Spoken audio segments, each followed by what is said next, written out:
Hello friends, જો તમને અમારો આ વિડીયો પસંદ આવ્યો હોય તો સબસ્ક્રાઇબ બટન પર ક્લિક કરી બાજુમાં આપેલ બેલ આઇકન દબાવો અને ઓલ ઓપ્શન સિલેક્ટ કરો, જેથી તમને અમારા દરેક નવા વિડીયોની નોટિફિકેશન સૌથી પહેલા મળે.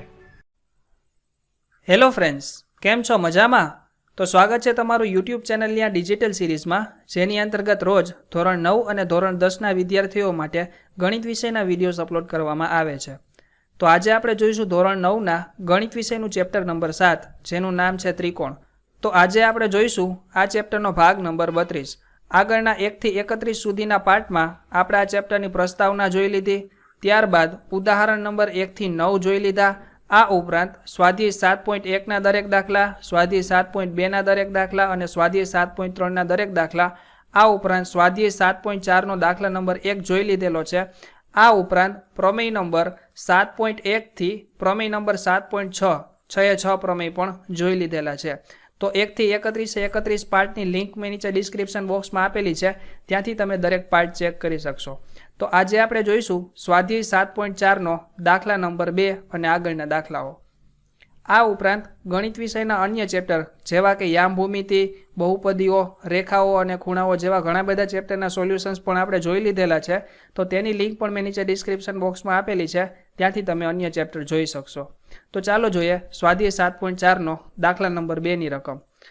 તો દાખલા નંબર 2ની રકમ આપેલી છે કે આકૃતિ 7.48માં ત્રિકોણ એબીસીની બાજુઓ AB અને AC ને અનુક્રમે બિંદુ P તથા Q સુધી લંબાવેલ છે. તો અહીંયા આપણને એક આવી રીતે 7.48 એક આકૃતિ આપેલી છે, જેમાં ત્રિકોણ ABC છે. તેમાં આ AB બાજુ છે તેને P સુધી લંબાવેલ છે અને AC બાજુ છે તેને Q સુધી લંબાવેલ છે.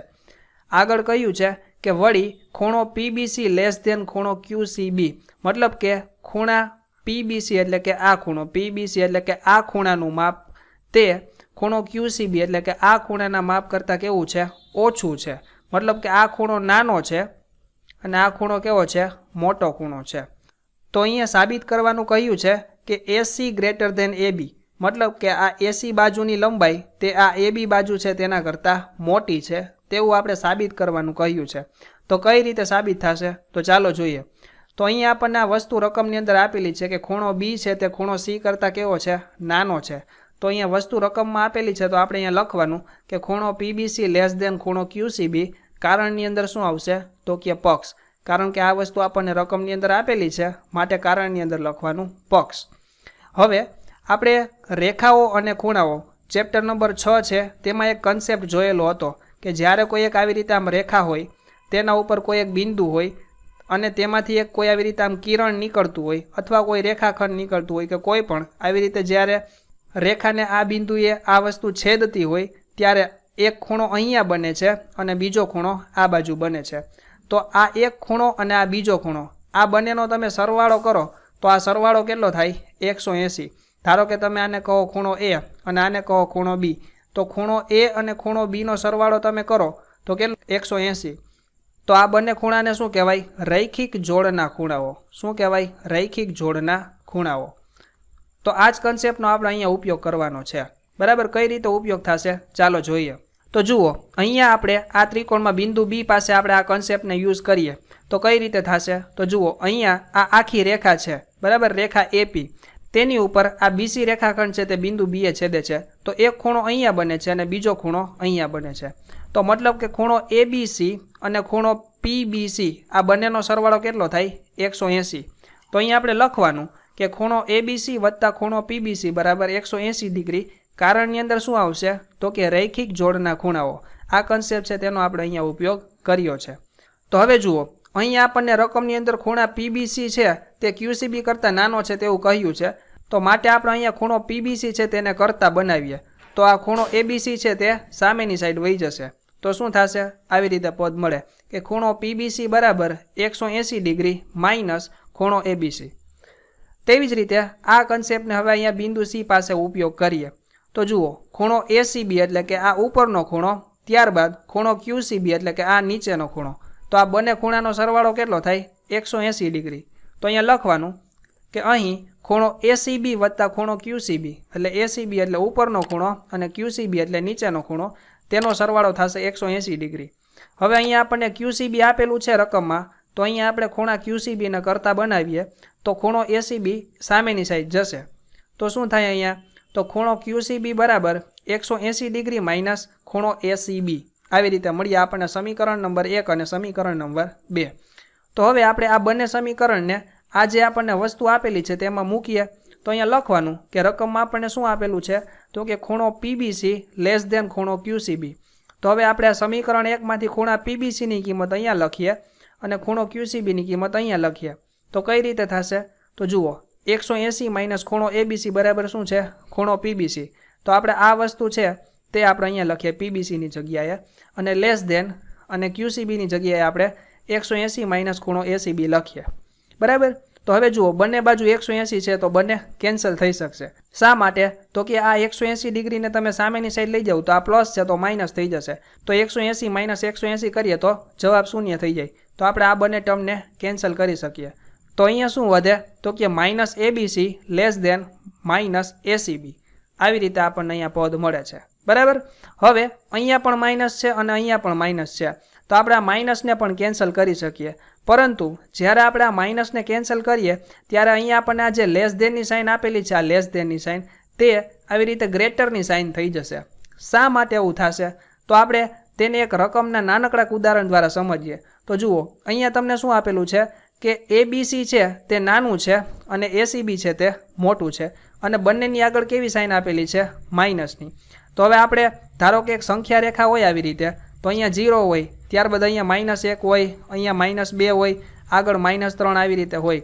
તો આપણને ખબર છે કે સંખ્યા રેખા ઉપર આપણે આ બાજુની દિશામાં જઈએ તેમ આપણને અંક મોટા મોટા મળતા જાય આવી રીતે 1 2 3 4 5 આવી રીતે.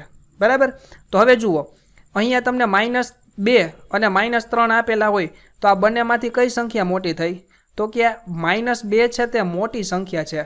શા માટે? તો કે અહીંયા આગળ માઇનસ છે એટલા માટે. અધરવાઇઝ તો 3 છે તે મોટી છે 2 કરતાં, પરંતુ અહીંયા માઇનસ છે એટલે -2 સંખ્યા મોટી કહેવાય. તો -2 છે તે -3 કરતાં કેવી છે? મોટી સંખ્યા છે.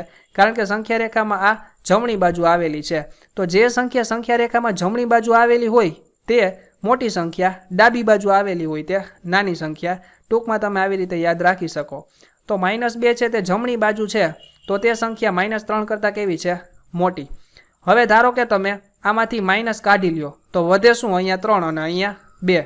તો હવે 3 સંખ્યા મોટી છે કે 2 મોટી છે? તો આપણને ખબર છે 3 મોટી છે. તો હવે આપણે અહીંયા લેસ ધેન નહીં લખીએ, હવે આપણે શું લખીશું? Greater than. કારણ કે 3 છે તે 2 કરતાં મોટી છે. તો જ્યારે માઇનસ સાઇન હતી ત્યારે અહીંયા શું હતું? Less than. પરંતુ જ્યારે આપણે માઇનસ સાઇનને કાઢી નાખી તો અહીંયા વચ્ચે શું આવી ગયું? Greater than. તો આ જ વસ્તુનો આપણે અહીંયા ઉપયોગ કરીશું. બરાબર. તો આપણે અહીંયા માઇનસ કાઢી નાખીએ તો કઈ રીતે થશે? તો ખૂણો ABC ગ્રેટર ધેન ખૂણો ACB. શા માટે આવ્યું? તો કે આ રીતે છે એટલા માટે. તો હવે તો આપણને ખ્યાલ જ છે કે પ્રમેય નંબર 7.4 અને પ્રમેય નંબર 7.5ના વિધાન શું હતા? કે કોઈ એક ત્રિકોણ આપણને ધારો કે આવી રીતે આમ આપેલો હોય તો તેમાં સૌથી મોટી બાજુ હોય તેની સામેનો ખૂણો પણ કેવો હોય? સૌથી મોટો. અને 7.5 તેનું પ્રતિપ્રમેય છે કે જે ત્રિકોણમાં સૌથી મોટો ખૂણો હોય તેની સામેની બાજુ કેવી હોય? સૌથી મોટી. તો જુઓ, અહીંયા ખૂણો B છે તે ખૂણા C કરતાં કેવો છે? મોટો છે. તો ખૂણા Bની સામેની બાજુ કઈ થઈ? તો આ ખૂણો B છે તેની સામેની બાજુ થઈ AC બાજુ. તો અહીંયા આ AC બાજુ છે તે ખૂણા Cની સામેની બાજુ કઈ થઈ? AB. તો AC બાજુ છે તે AB બાજુ કરતાં કેવી છે? મોટી છે. તો અહીંયા લખવાનું કે સૌથી મોટા ખૂણાની સામેની બાજુ મોટી હોવાથી શું થશે? તો કે આ AC બાજુ છે તે આ AB બાજુ છે તેના કરતાં કેવી થશે? મોટી થશે. તો આ વસ્તુ આપણને અહીંયા સાબિત કરવાની કઈ હતી? તે આપણે સાબિત કરી દીધી. તો આ રીતે આપણે આ દાખલાને સોલ્વ કરી શકીએ છીએ. માત્ર તમને રૈખિક જોડના ખૂણાનો કન્સેપ્ટ યાદ હોવો જોઈએ અને અહીંયા આ લેસ ધેન અને ગ્રેટર ધેન કઈ રીતે ઉપયોગ કરી શકાય તેનો તમને ખ્યાલ હોવો જોઈએ. ત્યારબાદ જોઈએ દાખલા નંબર 3. તો દાખલા ત્રીજાની રકમ આપેલી છે કે આકૃતિ 7.49માં ખૂણો B એ ખૂણો A કરતાં કેવો છે? લેસ ધેન છે એટલે કે નાનો છે. અને ખૂણો C એ ખૂણો D કરતાં નાનો છે. તો સાબિત કરો કે AD એ BC કરતાં નાની બાજુ છે. મતલબ કે AD લેસ ધેન BC.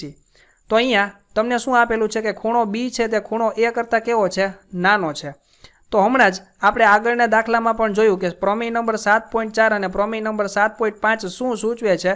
તો કે કોઈ એક ત્રિકોણ તમને આવી રીતે આમ આપેલો હોય તો તેમાં જે ખૂણો સૌથી મોટો હોય તેની સામેની બાજુ કેવી હોય? સૌથી મોટી. અને જે ખૂણો સૌથી નાનો હોય તેની સામેની બાજુ કેવી હોય? સૌથી નાની. તો આ જ વસ્તુનો આપણે અહીંયા ઉપયોગ કરવાનો છે. તો જુઓ, અહીંયા તમને ખૂણો બી છે તે એ કરતાં નાનો આપેલો છે. તો મતલબ કે આ ખૂણો બી છે તેની સામેની બાજુ કેવી હશે? નાની બાજુ. અને ખૂણો એ છે તેની સામેની બાજુ કેવી હશે? મોટી બાજુ. બરાબર. તો અહીંયા આપણે લખવાનું કે અહીં શું આપેલું છે? તો કે ખૂણો બી છે તે ખૂણો એ કરતાં નાનો છે અને ખૂણો સી છે તે ખૂણો ડી કરતાં નાનો છે. તો આ વસ્તુ આપેલી છે તો શું લખવાનું? પક્ષ. તો હવે આપણે આ કન્ડિશનનો પહેલાં ઉપયોગ કરીશું. તો આપણે લખવાનું કે આપણે જાણીએ છીએ કે સૌથી નાની બાજુની સામેનો ખૂણો કેવો હોય છે? નાનો. તો આપણે શું લખી શકીએ અહીંયા? તો જુઓ, આ બી છે તે નાનો ખૂણો છે તો તેની સામેની બાજુ કઈ થઈ? એઓ. તો એઓ બાજુ છે નાની. કેના કરતાં? તો કે ખૂણો એ છે તેની સામેની બાજુ કરતાં. તો ખૂણો એ છે તેની સામેની બાજુ કઈ થઈ? તો કે બીઓ. તો અહીંયા લખવાનું બીઓ. તો એઓ તે બીઓ કરતાં કેવી છે? નાની છે, મતલબ કે લેસ ધેન. તો આને કહીએ સમીકરણ નંબર 1. તેવી જ રીતે આ કન્ડિશન છે તેનો આપણે અહીંયા ઉપયોગ કરવાનો છે. તો અહીંયા શું કહ્યું છે કે ખૂણો સી છે તે ખૂણો ડી કરતાં નાનો છે. તો ખૂણો સી નાનો છે તો આની સામેની બાજુ પણ કેવી થઈ? નાની. તો અહીંયા લખવાનું કે આ ઓડી બાજુ છે, આ ઓડી બાજુ તે કેવી છે? નાની છે. તેમજ ખૂણો ડી છે તે મોટો છે તો ડીની સામેની બાજુ કઈ છે? તો કે ઓસી. આ બાજુ કેવી છે? મોટી બાજુ. તો અહીંયા શું આવશે? આ ઓસી છે તે મોટી બાજુ. તો અહીંયા શું આવશે? આવી રીતે લેસ ધેન. ઓડી છે તે નાની છે એટલે less than OD less than OC. તો આને કહીએ સમીકરણ નંબર 1 અને આને કહીએ સમીકરણ નંબર 2. તો હવે આપણે સમીકરણ 1 અને 2નો સરવાળો કરીશું. શા માટે? તો જુઓ, અહીંયા આપણને એઓ અને ઓડી આપેલું છે. તો એઓ એટલે આટલું અને ઓડી એટલે આટલું.